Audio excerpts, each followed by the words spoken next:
Good evening, ladies and gentlemen, and welcome back to SF Live. This is Myrna Lim. Tonight, I have a guest who was just here a couple of weeks ago. A couple of weeks ago, a friend of mine, Mr. Rodel Rodis, a former trustee of the City College of San Francisco and president of the Public Utilities Commission, was here to celebrate the reward that was given to the veterans of the Philippines who worked against the Japanese as part of the U.S. troops. But today, unfortunately, his story is not as happy. Rodel, as some of you might have heard, had sued the police department of the city of San Francisco regarding an allegation that he was trying to pass a $100 bill at Walgreens. This incident happened in 2003, and now it's 2009, and Rodel is here to tell you all about it. Welcome back, Rodel. So, a couple of days ago, I ran into an article published by the San Francisco Chronicle. On it is your picture, you holding the same $100 bill that has been the source of this allegation. So please tell us about what the case is and what's happened since then and what you have done. Okay. Well, this happened on President's Day, February 17, 2003. It was about 7 in the evening, and I went to my local Walgreens store, which I'd been going to for the last 20 years because it's only 2 blocks from my home and a block from my office. And I purchased some items, and then when I reached into my wallet to pay for about $44 or so worth of items, I picked the first bill, which was a $100 bill, and I handed it to the cashier. She looked at it, used the pen, the counterfeit detector pen, and it showed it was genuine because it came out yellow. So, but because the Benjamin Franklin on my bill was small, which was an old bill, she called her boss. Right. The boss came out, looked at it, used the pen again, and it showed it was still good, but he took the bill and went to his office. I then, waited, and after a while, I got my wallet and I had another $100 bill with a big Benjamin Franklin, so I purchased the items. I went to the back of the store and waited for the manager to come out with my bill. Right. When he finally came out, he said that he thought it was counterfeit, and I asked him, why do you think so? And then he said that, well, it doesn't have the, there are certain lines that he said a $100 bill should have. And I said, well, I don't know about that, but your pen showed it's good. So, and while we were discussing, 4 police officers entered the store. They called, they called the police. The manager had called the police before he came out to talk to me. So we were talking, very civilly. Then these 4 police officers, when I looked, they'd come in, and 2 of them approached me while the other 2 were by the door. Right. And the officer asked me, is that your bill? And I said, yes, it is. And then she asked for my ID. I presented my ID, and I said, I've been an attorney in this city for over 25 years. Right. I've been, identified myself. Exactly. And not for the purpose of saying I should get special treatment, but because, hey, I'm not the kind of person who's going to go around using a counterfeit $100 bill. But he said, one of the officers knew you, or you knew him? Well, that goes a little further. A little further. Okay, all right. Let me. You're ahead of the story, okay. so to speak. But all right. The was asking me questions. Told me, "Oh, we know who you are." I didn't know who she was, but she said she knew who I was. So then, before I knew it, she asked me, "Put your hands behind your back."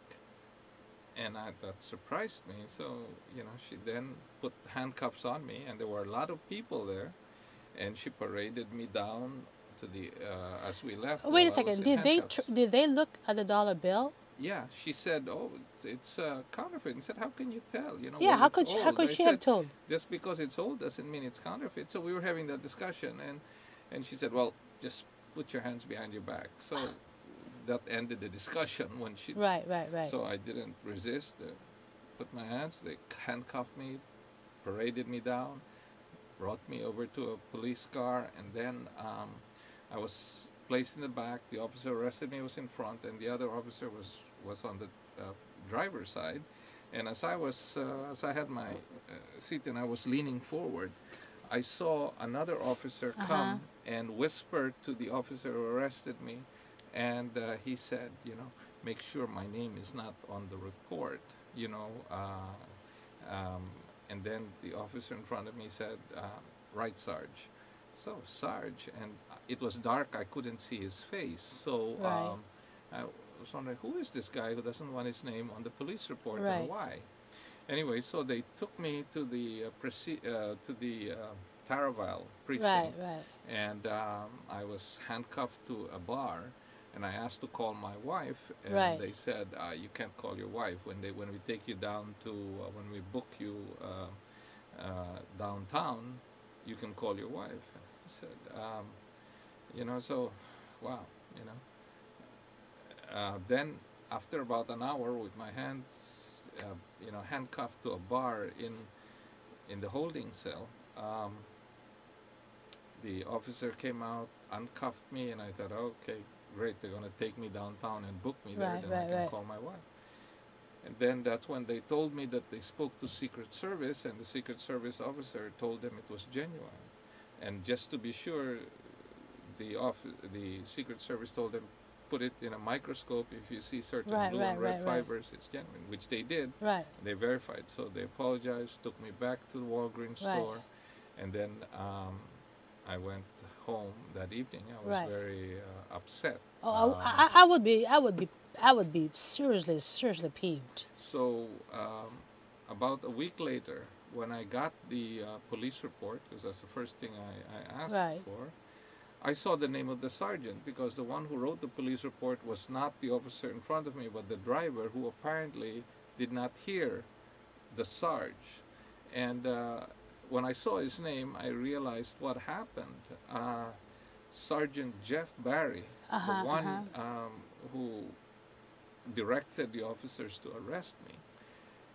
5 years before that, I had contact with him because our sons were in the same grade school class, and I had complained to him that the coach of the basketball team was not letting my son play basketball. Right, right. And he was in charge of the basketball team, and it wasn't right. So as we were discussing that, Sergeant Barry, who was in charge of the St. Stephen's athletic program, boys athletic program, started complaining to me that City College had a policy of not allowing campus police officers to carry their firearms in the on campus. And he said his brother-in-law is a campus police officer, and I was jeopardizing his brother-in-law's life, and that I should change that policy. And I was telling him, I'm sorry, but that policy preceded me being on the board, and it's never come up to Right, the board. right, right, you know? right, But right. he was very upset. He was more upset with that policy than I was about my son not playing basketball. So we ended the conversation. It was not friendly. He was very upset. And so since they weren't going to change the policy at the end of the school year, my wife and I took our kids out of that parochial school and enrolled them in Commodore Sloat Elementary School, which was the best decision could have made. It's an excellent public school. Right. So we had no contact for 5 years, and then he is the first officer to arrive at the scene, and when he comes in, he sees that I'm the one the manager had called in. I'm the suspect. And when Liddicoat came in, I found out later that Liddicoat asked, hey, Sarge, what's happening? And Sergeant Barry said, oh, it's that lawyer, you know, he hates cops. And Liddicoat said, oh, he does he? Don't worry, Sarge, I'll take care of him. He heard all of this? Well, later there's a witness who heard that. Anyway, so what happened is uh, she had no interest in doing investigation to find out if I had other bills that might be genuine. No questions that you normally would do before you arrest someone for passing a counterfeit bill, you know, because she came in there determined. What is comical about this is that when she was deposed, she gave another story. She said that there was confusion, she said, because what they heard, the code was SIC. SIC, according to her, is suspect in custody. And then it turns out what the sergeant sent out was situation under control, SUC. And there was a mix-up in the middle. So she expected, according to her, and I don't believe her story, but she said that she expected that I would already be in handcuffs. And when I wasn't in handcuffs, he then put me in handcuffs. So she was saying that there was that. But I don't accept that because there was someone overheard that conversation that where she said, "Oh, you know, he hates cops," and that was telling Liddicoat, take care of him, and Liddicoat did, and so that's what got me very upset. Now, what happened is in the course of the litigation, first of all, I filed this in state Supreme Court, San Francisco Superior Court, right. Okay, state court, right? Hang on. Before we do that, when this incident happened, right before you filed the suit, did the police chief or the mayor even bother to call you and apologize on behalf? The police chief at the time was Earl Sanders. Oh, okay. I like Earl Sanders. He sympathized. In fact, he told me that... sue them. Well, Was the one? He said that, you know, there's... you know, he said, these were his memorable words, and he didn't... It wasn't an original, but he said, you know, some of us landed on Plymouth Rock, others, Plymouth Rock landed on us. You know? So he was explaining that... See, I remember the first time it happened. I think you said, this is something that would never happen to somebody like Gavin Newsom. Yes. Yeah, but that's... or something like that. Yeah, okay, I mean, you know, that's another story. That's worth about that incident. Anyway, what happened is, after I filed the claim and filed a lawsuit against the police officers, after I saw that this was the case, the city attorney's office removed the case from state court to federal court. And I was wondering, now, why would they remove a case that should be in state court to federal court? And I found out later it's because they determined that in state court you need probable cause in order to effect a legal arrest. But in federal court, they had two cases which they believed, the city attorney's office believed, you don't need probable cause for legal arrest. Before they did this legal maneuvering, did at any one time the city attorney, Danny Serra, who's running for re-election, did he bother to call you? After all, he is the city attorney for the people. No. And I don't fault him because he's representing the police officers and... But still, I mean, it's a city. The city of San Francisco is opposed. He got elected not by the police department, but the citizen of San Francisco. So they have to, I believe, in certain cases, allow certain parties, in this case you, and the police department, to just figure things out. You know, apologize or whatever to make amends. What do you think? Well, it was very interesting because the San Francisco Bay Guardian was telling me that when they interviewed Herrera the first time he ran for city attorney, they asked him if he was going to follow the usual procedure of city attorneys in the past of knee-jerk defense of rogue police officers who do wrong, and because they're obligated to represent the police, they'll just defend them no matter how wrong they are. And he told the Bay Guardian people that no, he was going to be different. It would not be a routine knee-jerk defense. But my experience in this case is that he went right along the same as all other city attorneys in representing the police, regardless of investigating whether they did something wrong or didn't, because they were the attorneys for the police department, so their advocacy was to make the case disappear. And so they thought by transferring the case to federal court, they can then get it dismissed based on qualified immunity.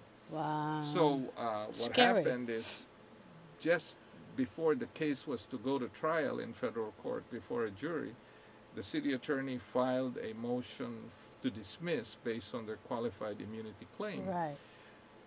The problem is that they only based it on the depositions, our depositions of the police officers. The city attorney never deposed me, so they never got to hear my side of what happened. Normally, you would depose in order to know what I was going to testify to, and I would have testified about my my encounter with our Sergeant Barry and why it was payback time for him to get back at me. But he never deposed me, so this did not come out in the discovery. Nonetheless, when he filed a motion based on what the police officer said, the judge denied the motion to dismiss based on qualified immunity. Right. So the case should have gone to trial, but the city attorney filed an appeal directly to the Ninth Circuit, where they based, there are cases that allow for an appeal of a qualified immunity denial. Right. So I never had my day in court, and it went to the Ninth Circuit. And before the Ninth Circuit, the issue was raised, and the Ninth Circuit came down on August 28, 2007. Okay, but before we go to that, let's backtrack just for you know, just to educate ourselves. So essentially, what you have is a situation that the city attorney wants to dismiss the case on the basis that there's no applicable law. No, they want to dismiss it on the theory that police officers have qualified immunity from civil lawsuits if they honestly believe the $100 bill was fake. Okay. So that's their claim of qualified immunity. Okay. So when they appealed the case to the Ninth Circuit, a 3-judge panel ruled 2-1 in my favor, denying their appeal and saying that they were misguided in believing that you don't need probable cause. The Ninth Circuit said that the police officers have to use common sense. They have to, I mean, the fact that they concede that there was no probable cause to arrest me, there was no probable cause to believe that I knew it was a counterfeit bill, which in fact it was a genuine bill. Right. So the Ninth Circuit came down and said that, denied their claim. So just clarify something as far as probable cause is. Under criminal procedure,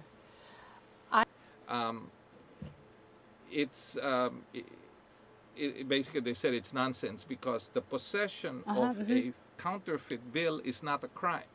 In other words, you can carry a $100 bill in your pocket or a dollar bill. Anyone can.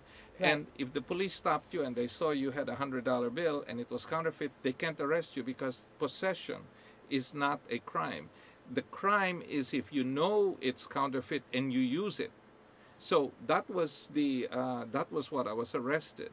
And the Ninth Circuit said, well, you have to have some evidence that I knew it was a counterfeit bill before you can arrest me, is what the Ninth Circuit said. In other words, you have to look at what are the elements of a crime, and one of the elements in the crime that they were charging me with was that I have to have known it was a $100 bill.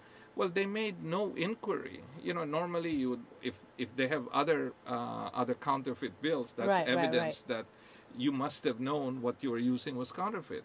If you had some track record of having used it in the past and that came out in your investigation, then that can be considered probable cause.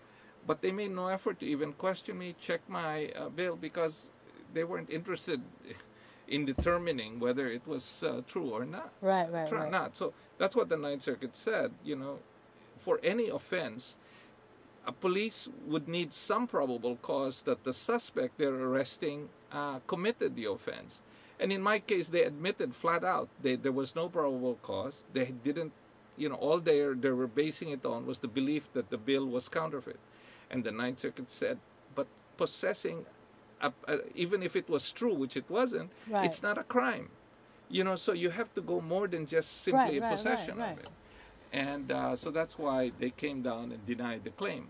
Well, the city attorney appealed it before the entire Ninth Circuit, and the entire Ninth Circuit affirmed the decision of the three-judge Ninth Circuit case. So then they filed what's called a writ of certiorari to have the U.S. Supreme Court review the decision.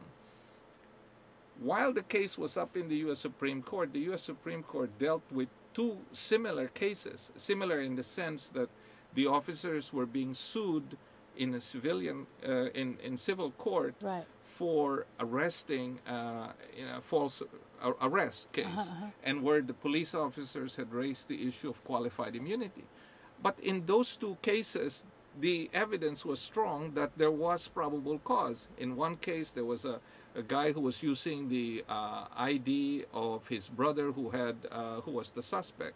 So the police had probable cause. The other case, there was. In my case, not only there wasn't any probable cause, but the city attorney admitted that there wasn't probable